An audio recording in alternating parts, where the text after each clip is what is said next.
today is our fourth day here in Seoul, South Korea.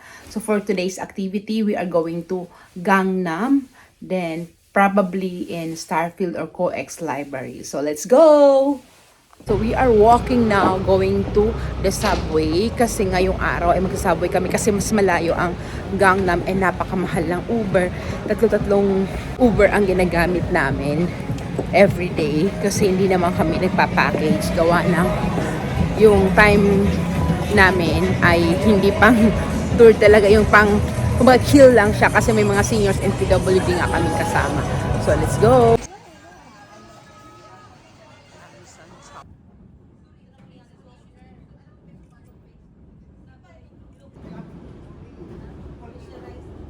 So, from Yongdong, sumakay kami yung Dokjang, then pababa sa Bugunsa, exit 7, yun ang ginagawa.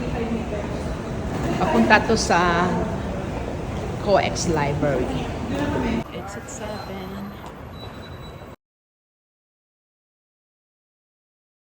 Nasa Gangnam na kami. O, yung Starfield. Tapos kung sa taas na kayo, ito na makikita nyo.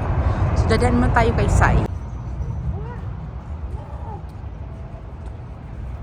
Diretso lang kayo sa exit, aakyat kayo dun sa malaki sa stairs. Starfield din. Makikita nyo kamay ni Sai from Starfield COEX. Siyempre dito nag-pictorial muna kami, tapos ginaya namin yung gentleman o pag-Gangnam style na video, and then yung hand signal ni Sai. Then after that, umalis na kami, pumunta na kami sa mall. Tapos namin doon sa hand ni Sai, we're going inside the COEX Mall and late for lunch and then later on the Starfield Library. Yun kami sa loob ng COEX Mall, papunta doon. Hanap kami ng kakainan. Tapos mamaya magla-library kami. Chill lang muna. Dito na lang kami sa Vietnamese restaurant inside ang COEX Starfield kasi lunchtime na. And later, pumunta kami sa Starfield Library. And tapos na kaming kumain sila sa KFC, kami doon sa Les Saigon Vietnamese restaurant. Doon kami. Since napakalaki nitong COEX Mall, diretsuhin nyo yan, yung road na yan, makakapunta na kayo sa library or Starfield COEX Library. So ito na yon. Pagpasok nyo pa lang, mamamangha na kayo kasi ang daming books niya hanggang taas, and at the same time, ang dami ring tao. So medyo maingay dito. Since very popular ito sa Instagram and sa mga tour packages, ito yung isang sikat dito, yung pag-akyat and pagbaba mo ng library na kinukuhanan ka habang nasa escalator with the background of the books. Kaya syempre may entry tayo dyan. Ito yung 360 view niya. Paikot yan hanggang taas yung mga books and may library or study area sa taas. At ganito kadami ang tao. Aakyat tayo ngayon kasi ang dami kanilang tao. Ito makapag-vlog. So lahat yung nasa baba, lang photos lang siya. Naabangan yung ano dito, pang IG. Ito yung itsura niya sa second floor. Kapag sumilip kayo, yun naman ang nasa baba. Doon galing yung sa may escalator, yung mga tao nag-picture or nag-video. Tapos, sa right side niya, kapag umakyat kayo, meron diyang coffee shop. Ito yon.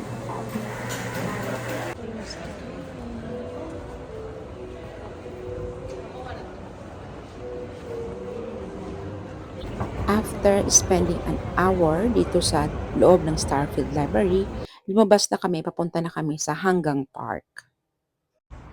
Kung pupunta nga pala kayo dito, malayo ito sa city, so pag-isipan nyo kung gusto nyo talagang pumunta dito. Hanggang Park. So, marami ditong punong kahoy. Hindi siya ganoon ka-popular sa mga turista, pero sa mga locals, marami naglalakad-lakad ditong locals. Ayan, pwede kayo mag-exercise. And talagang chill and relax walking lang kayo. Hindi kayo dapat nagmamadali. Dahil nga sabi ko kanina malayo ito sa city, yes, nasa dulo na po ito. And nasa expressway na. So, tumawid pa kami ng tunnel papunta dito sa side na yan kung saan nyo makikita yung Han River. Nandito kami ngayon sa Hanggang Park. Sa other side to ng Seoul Ang kagandahan area. nito sa Hanggang Park ay napakalawak nito. Kung gusto nyo lang mag-relax, mag-chill, and kitang-kita nyo yung lawak ng Han River at makikita nyo yung Hanggang Bridge and also yung Namsan Tower. All in one. Tapos yung mga building sa Seoul proper. Although napakalamig nang pumunta kami gawa ng autumn, pero siguro mas better dito kapag spring kasi maraming bulaklak and maraming puno ang nakatanim. Dito pwede kayong mag-picnic, mag-bike, or just simply strolling around the area. Kasi marami kaming locals na nakita na ganon. Dahil sobrang lamig, naisipan namin pumunta sa malapit na bilihan, yung 7-Eleven sa unahan, yan, ng building na yan, para kami ay bumili ng hot chocolate and coffee. Also, dito pala maraming gumagawa ng ramyon. So, mayroon silang sa labas ng 7-Eleven, may mga mainit na tubig, lalagyan mo lang yung cup noodles mo, ayan, sarili. Ramyon nila ang ginagawa or ramen.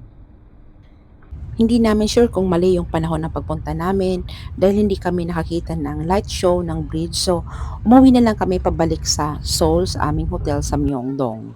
Dahil last night na namin dito sa Seoul, ay naisipan na namin mamili ng pasalubong sa mga kaibigan namin and at the same time for ourselves. Habang nag-iikot-ikot kami, may nakita kaming grupo na nagkakagulo.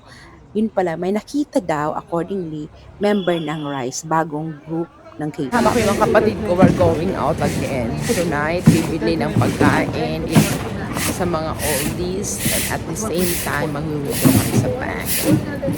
Nakain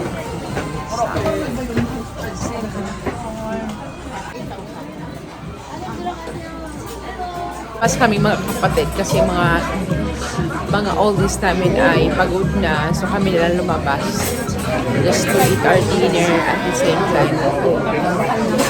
Pera kasi ubos yung cash namin. Guys, nandito kami ngayon sa BBQ or Barbecue Chicken Myeongdong. So ayan. Actually, meron dito sa BGC. So, dito kami lang sa tapat lang ito ng Cool Smile. Basta malapit siya, may katabi siyang money changer. Titikman namin kung kumusta naman.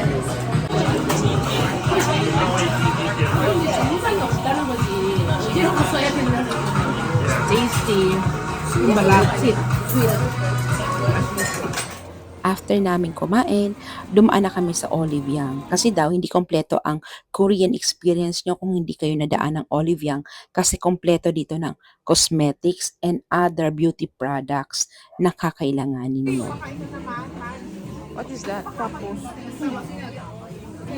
Ito yung pinabili nung Kanya-kanya muna kami dito ng pamimili ng mga gusto naming products. Ito nga, sinasample na ako ng isang product kung gusto kong bilhin. No need the Kung may mga manicure, gold no need dito. the toner lotion. Ampoule, Berber Hot Ampoule, all-in-one Ampoule, L10 What is that one? for wrinkle care, wrinkle sun spa and deputy. Berber. Pili ako ng Tony Moly. Pili man talaga ako kasi wala na nun sa Pilipinas. Guys, so today is our last day here in Seoul, South Korea. So we were going to check out, then later on go somewhere to get more pasalubong for shopping. And di ko alam kung saan kami pupunta ngayong araw. Since wala naman kaming definite plan kung saan pupunta today, dito sa aming hotel, sa coffee shop nila, mayroong mga trinkets na pwede kang mabili dito. And also pwede kang masukat ng handbook for your Korean experience. And at the same time, ayan, meron akong souvenir from this place. Actually, ang experience naman to ay free, kaya lang nagbayad ako ng special paper para mabitbit ko pa uwi and maging souvenir ko. So ngayon ipapakita natin kung paano ko ginawa ito. Actually, napakadali lang nito. Unang-una, lilinisin mo siya, spray mo ng tubig, kakaskasin mo ng brush para matanggal yung mga tuyong ink. Then, lalagyan mo ng panibagong ink sa lahat ng parts na wala kayong maiiwan na bakante. Then, pagkatapos niyan, lalagay na yung papel. Pagkatapos, itatap-tap mo siya and then afterwards, kukunin na yung papel, aalisin na siya diyan sa wood na yan, sa design mo, na napili mo. Ayan, lipat ko na yung papel.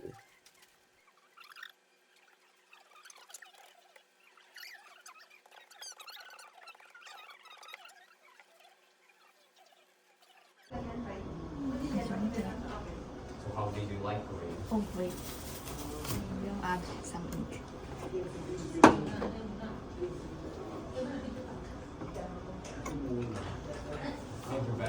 Is that the same ink you use when you stamp your seal or what?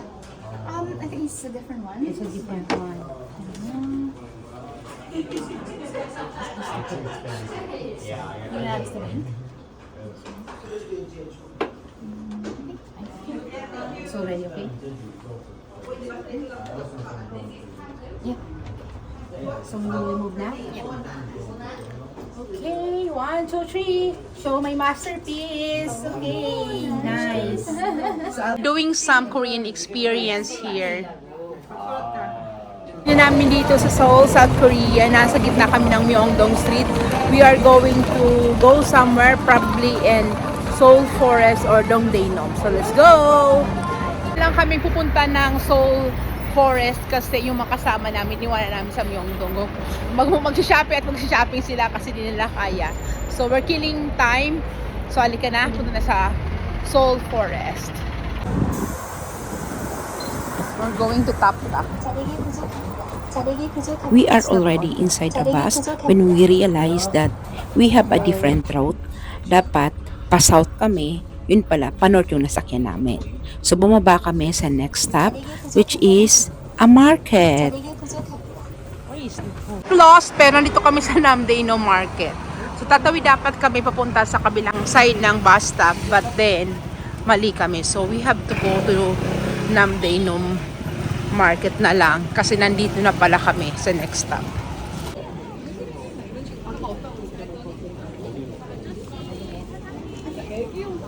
So, yun. So ito yung mga locals dito na mimili. Nagkamali lang kami ng stop kaya dito kami nakababa. Mostly locals ang pumupunta and at the same time mga medyo may edad na ang nagpupunta dito kasi yun yung fashion nila na mga damit na mabibili nyo.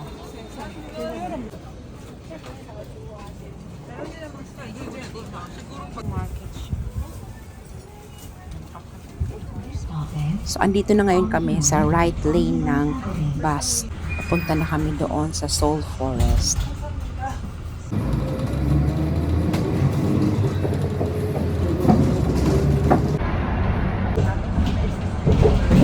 After a few minutes, nakarating na rin kami dito sa Seoul Forest. So nagtanong kami doon, sa unahan ng bus stop may crosswalk tatawid tapos iikot nandun na yung Seoul Forest.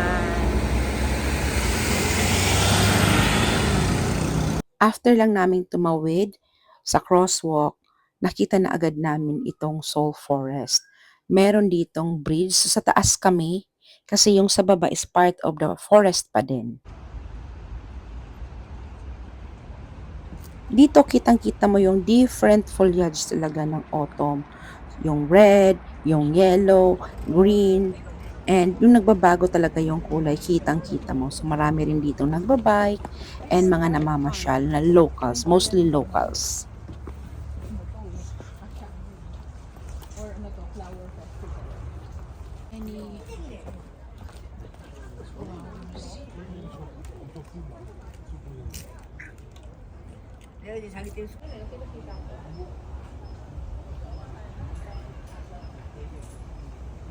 Bonsais.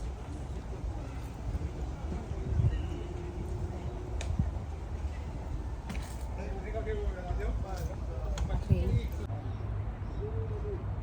Aside from the trees, marami siya maganda flowers. And outside, beach garden.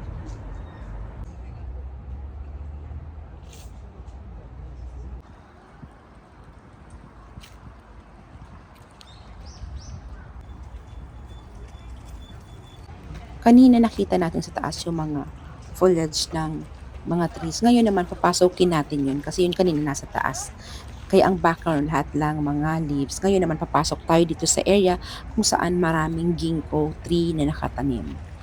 And explore natin ang kabuuan ng Soul Forest, kung gaano ito kaganda.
So guys, we're done here exploring the Soul Forest. Pero hindi pa nga siya explored kasi hindi pa namin napunta yung kabilang side.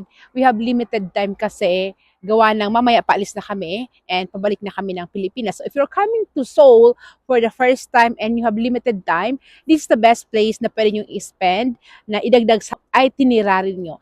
And also, mas better siya as compared to Nami Island, as we experience na sobrang touristy na ng Nami Island. Dito konti lang, makakapag-chill kayo, relax, and makakapag-unwind pa kayo. And it's free! Siyempre, gusto natin free. Free lang siya. Malapit lang sa city mismo ng Seoul. So, let's go, uwi na tayo, and balik na tayo sa aming hotel. Pagbaba namin sa Myeongdong Station, of course, pumasok kami sa pinakamalaking store dito ng HBUF sa area kasi daw hindi kompleto ang Korean experience nyo kung wala kayong pasalubong na honey, butter, and friends. So marami ditong flavor na pagpipilian. Pagkatapos namin mamili sa HBUF, dumaan muna kami sa isang Japanese restaurant dito sa Myeongdong area. So masarap ang pagkain at malaki yung What other serving. food we have then? Ganito ito kadami, oh.